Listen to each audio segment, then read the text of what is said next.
Hello, வணக்கம். நான் இப்போ என்ன பண்ண போகிறேன்னா சி லாங்குவேஜ் கற்றுக்க போகிறோம். சி அப்படின்றது என்ன?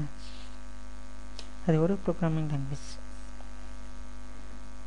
அதை வந்து 1972 AT&T பெல்ஸ் லேப் அப்படின்ற கம்பெனியில் யூஎஸ்ஏல டெனிஸ் ரிச்சி அப்படின்ற ஒருத்தர் கண்டுபிடிச்சார். அவர் கண்டுபிடிச்ச அந்த லாங்குவேஜுக்கு பேர் தான் சி. இப்போ சி லாங்குவேஜ் ரொம்ப பவர்ஃபுல்லாக இருக்குது. மற்ற லாங்குவேஜ்லாம் வந்துச்சு, கொஞ்ச நாள் இருந்துச்சு, இருந்த இடம் தெரியாமல் போயிடுச்சு. ஆனால் சி லாங்குவேஜ் வந்ததுலேருந்து இன்னை வரைக்கும், அதுக்கப்புறம் 72 வந்துச்சு, அதுக்கப்புறம் ஏகப்பட்ட லாங்குவேஜஸ் வந்திருக்கு. அப்படி இருந்தும் அதோட பவர் குறையாமல் இன்னமும் பவர்ஃபுல்லான ஒரு லாங்குவேஜ் தான் இருந்துகிட்ருக்கு. அப்படிப்பட்ட ஒரு லாங்குவேஜ் நம்ம கண்டிப்பாக அவசியமாக கற்றுக்கணும். சரி, இப்போ சி லாங்குவேஜ் ஸ்டார்ட் பண்ணுவோம். எந்த ஒரு லாங்குவேஜ்னாலும் அதுக்கு பேசிக் அதோட கேரக்டர் செட்டுன்றது எழுத்துக்கணும். இப்போ நம்ம எந்த தமிழ் லாங்குவேஜ் எடுத்துக்குவோம், இங்கிலீஷ் எடுத்துக்குவோம், எல்லாத்துலேயும் ஒரு எழுத்துக்கள் இருக்குது. அது பேஸ் பண்ணி தான் அந்த லாங்குவேஜ் இருக்குது. அந்த மாதிரி சி லாங்குவேஜுக்கும் ஒரு சில கேரக்டர் செட் இருக்குது. இந்த கேரக்டர் செட் என்ன அப்படின்னா, அது வந்து எப்படி வந்து அல்ஃபபெட்ஸ், டிஜிட்ஸ், ஸ்பெஷல் சிம்பிள்ஸ் அப்படின்னு சொல்லுவாங்க. இல்லை அல்ஃபபெட்ஸ், ஓகேவா? Special symbols.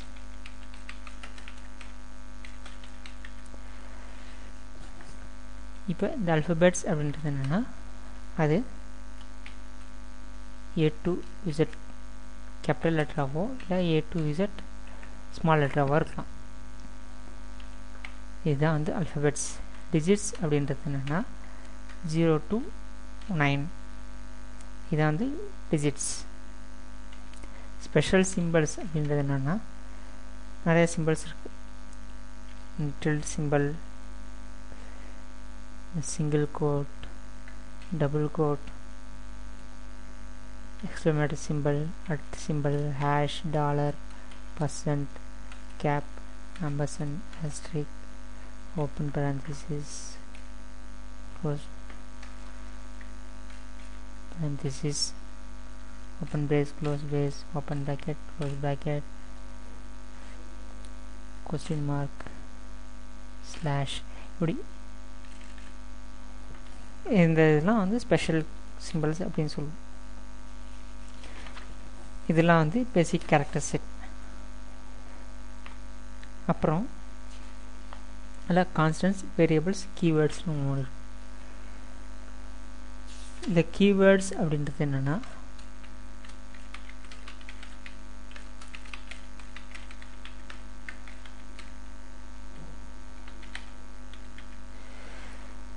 இந்த கீவேர்ட்ஸ் அப்படின்றது என்னென்னா, ஒரு சில வேர்ட்ஸ் இருக்கும், அது வந்து ரிசர்வ் பண்ணி வச்சுருப்பாங்க. அதுதான் கீவேர்ட்ஸ்.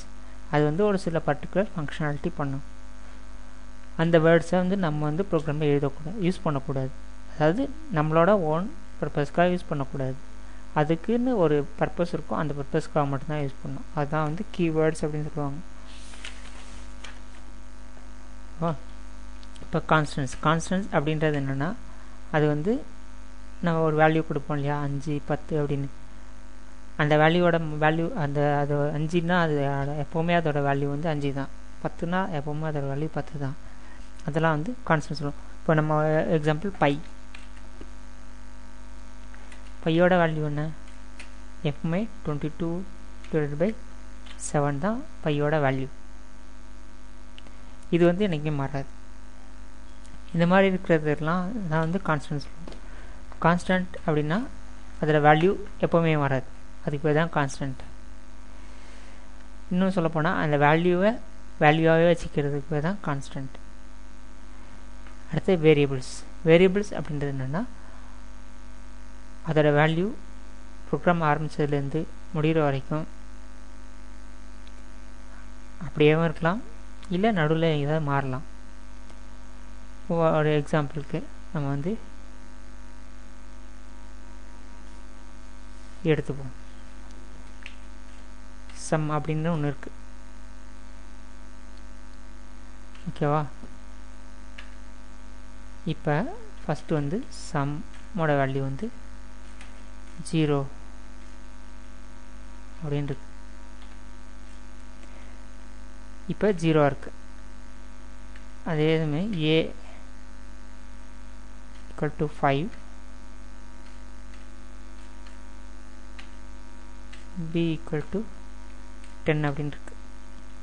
இப்போ நம்ம என்ன பண்ணுவோம், sum equal to a plus b அப்படின்னு கொடுப்போம். இப்படி கொடுக்கும்போது என்ன ஆகும்னா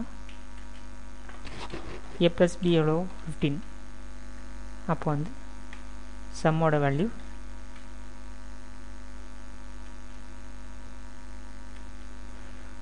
5 plus 10 அதாவது 15 ஆகிடும். இப்போ என்னாச்சு, சம்மோட வேல்யூ முதல்ல 0 இருந்துச்சு, அப்புறம் இப்போ 15 ஆகிடுச்சு. ஸோ சம்ன்றதோட வேல்யூ மாறுது இல்லையா? இதுதான் வந்து வேரியபிள் அப்படின்னு சொல்லுவோம். ஓகேவா? ஓகே.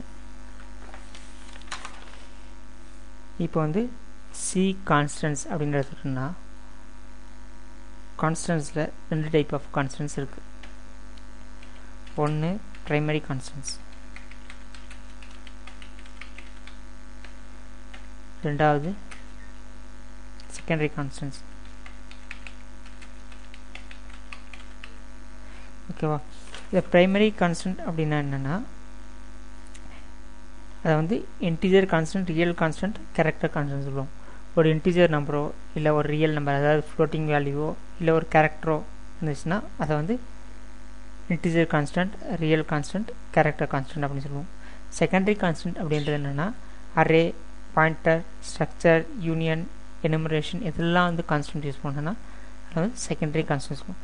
இந்த இன்டிஜர்னா என்ன, ரியல்னா என்ன, கேரக்டர்னா என்ன, அரேனா என்ன, பாயிண்டர்னா என்ன, ஸ்ட்ரக்சர், யூனியன், எனுமரேஷன் என்னன்றதெல்லாம் பின்னாடி பார்க்கலாம். ஓகேவா? இதுதான் வந்து 2 டைப் ஆஃப் பிடிக்கிறோம். இந்த கான்ஸ்டன்ட் அப்படின்றது எப்படி கன்ஸ்ட்ரக்ட் பண்ணுறது, அதுக்கு வந்து ரூல்ஸ் இருக்குது. இப்போ ஒரு இன்டிஜர் கான்ஸ்டன்ட் அப்படின்னா அது எப்படி இருக்கணும், இன்டிஜர் கான்ஸ்டன்ட் அப்படின்றது வந்து அட்லீஸ்ட் ஒரு டிஜிட்டாவது இருக்கணும். குறைஞ்சபட்சம் அதில் ஒரு டிஜிட், ஒரு எண்ணிக்கை, ஒரு எண், ஒரு எண்ணோட எண்ணிக்கை குறைஞ்சபட்சம் ஒரு இதாக இருக்கும். அதில் வந்து டெசிமல் பாயிண்ட், தசமஸ்தானம் இருக்கக்கூடாது. அது வந்து ஒரு பாசிட்டிவ் நம்பராகவோ இல்லை நெகட்டிவ் நம்பராகவோ இருக்கலாம். அதுக்கு வந்து எந்த ஒரு சைனும் கொடுக்கலன்னா அதை வந்து பாசிட்டிவ் நம்பராக எடுத்துக்கணும். கமாவோ பிளாங்கோ நடுவில் வரக்கூடாது. ஒரு நம்பரை கொடுக்கணும்னா அந்த நம்பருக்கு நடுவில் கமாவோ பிளாங்கோ கொடுக்கக்கூடாது.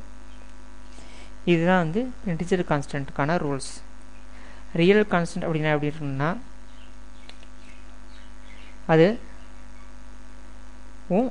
இன்டிஜர் கான்ஸ்டன்ட் மாதிரி குறைஞ்சபட்சம் ஒரு டிஜிட் அது இருக்கணும். அதில் ஒரு டெசிமல் பாயிண்ட், அதாவது தசமஸ்தானம் இருக்கணும். இதுவும் பாசிட்டிவாகவோ நெகட்டிவாக இருக்கலாம். பை டிஃபால்ட் அது வந்து பாசிட்டிவ் சைன் எடுத்துக்கும். அதான் நம்ம சைன் கொடுக்கலனா அது பாசிட்டிவ் எடுத்துக்கும். எண்களுக்கு நடுவில் கமாவோ பிளாங்க் ஸ்பேஸோ இருக்கக்கூடாது. இதுதான் இதுக்கான ரூல்ஸ். கேரக்டர் கான்ஸ்டன்ட் அப்படின்றா என்னென்னா, அதில் குறைஞ்சபட்சம் ஒரு எழுத்தாவது இருக்கணும். அது வந்து ஒரு டிஜிட், ஒரு நம்பராக இருக்கலாம், ஒரு ஸ்பெஷல் கேரக்டராக இருக்கலாம், இல்லை ஒரு அல்ஃபபெட் கேரக்டராக இருக்கலாம், எது வேணா இருக்கலாம். இது single inverted comma, 2 single inverted கமாக்கும் நடுவில் கொடுக்கணும். அதாவது நான் குறைஞ்சபட்சம்னு சொன்னேன், குறைஞ்சபட்சம் கிடையாது. கேரக்டர் கான்ஸ்டன்ட்னா ஒரே ஒரு கேரக்டர் தான் இருக்கணும். அதுக்கு பேர் தான் கேரக்டர் கான்ஸ்டன்ட்.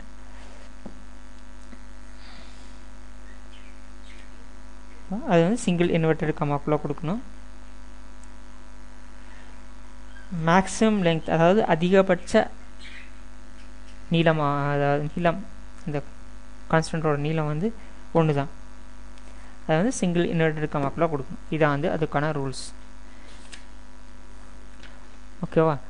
இந்த வேரியபிள்ஸ் அப்புறம் கீவேர்ட்ஸ் இதை வந்து நம்ம அடுத்த கிளாஸில் பார்க்கலாம். நன்றி, வணக்கம்.